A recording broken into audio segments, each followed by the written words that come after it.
ইসলামী বিশ্ববিদ্যালয়ের শাহ আজিজুর রহমান হলের পুকুর থেকে এক শিক্ষার্থীর লাশ উদ্ধার করা হয়েছে। বৃহস্পতিবার বিশ্ববিদ্যালয়ের পুকুর পাড়ে বিকেল ৬টা ২০ দিকে এই লাশটি উদ্ধার করা হয়। প্রত্যক্ষদর্শীরা জানান, ভেসে ওঠা লাশটি বিশ্ববিদ্যালয়ের আল কোরআন ও ইসলামিক স্টাডিজ বিভাগের ৩য় বর্ষের শিক্ষার্থী সাজিদ আবদুল্লাহ। তিনি শহীদ জিয়াউর রহমান হলের আবাসিক শিক্ষার্থী বলে জানা যায়।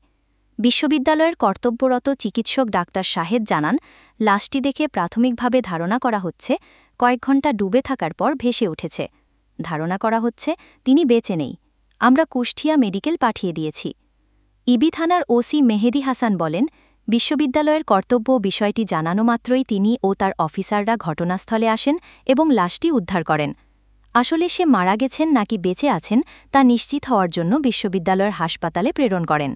ডাক্তার এখান থেকে নিশ্চিত হতে না পেরে কুষ্টিয়া জেনারেল হাসপাতালে প্রেরণ করেন।